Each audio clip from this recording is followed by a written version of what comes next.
12 март 2022. Глобуста 67 сом сахар. Базарда 90-95. Бүгін кеп ал жөнді емес. Мына Россияда YouTube'ты бекітіп қойышты. Инстаграмды. Бізге СНГ елдері тез арада социальный сеттер түзіш керек. Ошол YouTube оқшаш, Instagramға, WhatsApp оқшаш. Егер Россияны блок қылса, бара-бара бізде қалышы мүмкін. Ошондай қоғамға маалымат жетпей қалышы мүмкін да. Эми азыркы жашоо турмуш бизди үйрөтүп, заманга лайык жашоомуз. Демек ошого биз лайыкташыбыз керек.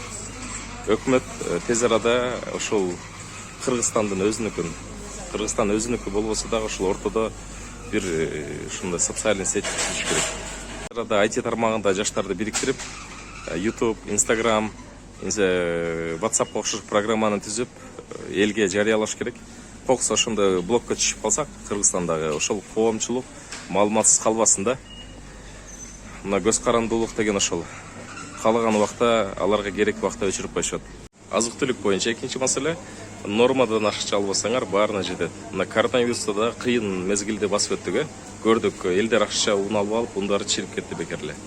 Кийин арзан көчөгө чыгып сатты, анысы эчтеке болбой калды да. Ошондой паникага түшпөгүлө, бул согушта Кудай буйруса бүтөт, баары ордуна келет. Кыргыз өкмөтү да азыр аракетин жасап атат. Биз да карап отурбай, дыйкандар жазгы тала иштерин аракетибизди көрө башташыбыз керек да. Семечканы, будайды айдаганга. Россиянын азык-түлүгү эгер батышка кетпесе, СНГ элдерине кетет. Майы, уну өздөрүндө ашыкча болуп чирип жата бербейт да.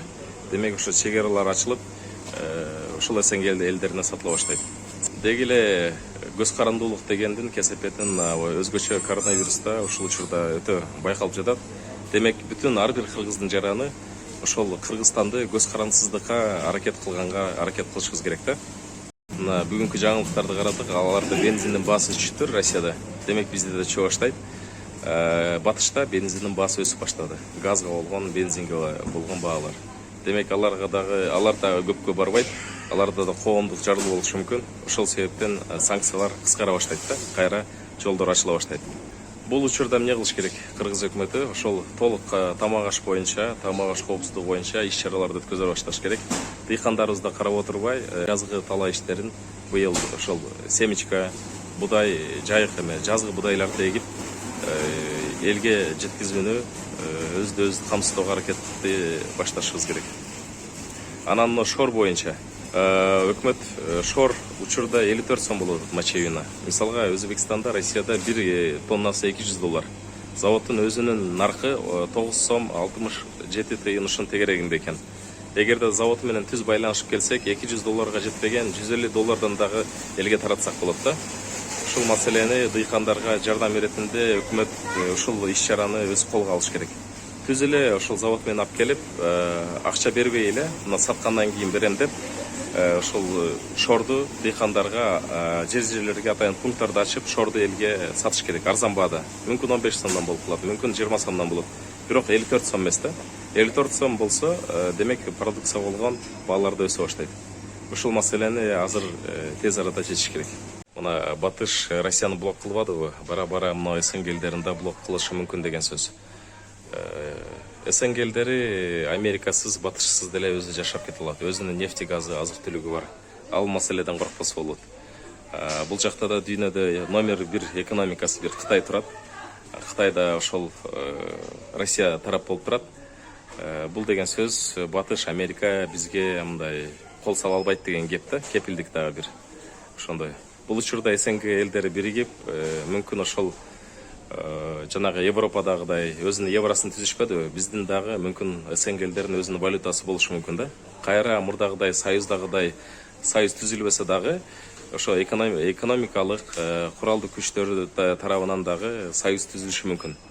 Ошол союз бизди ушул кризистен алып чыгышы мүмкүн да. Доллар колдонбой калганга бизге дагы бир жакшы мүмкүнчүлүк болду.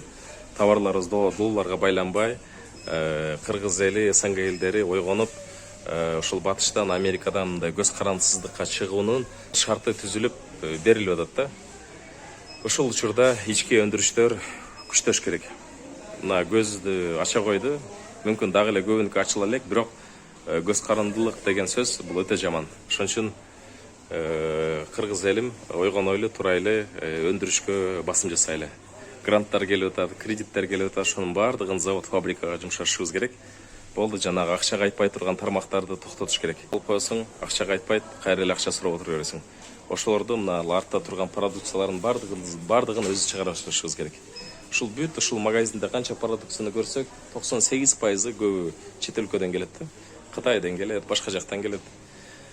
Ошол кыргыз элим ойгонойлу өндүрүш тармагына аракет жасайлы.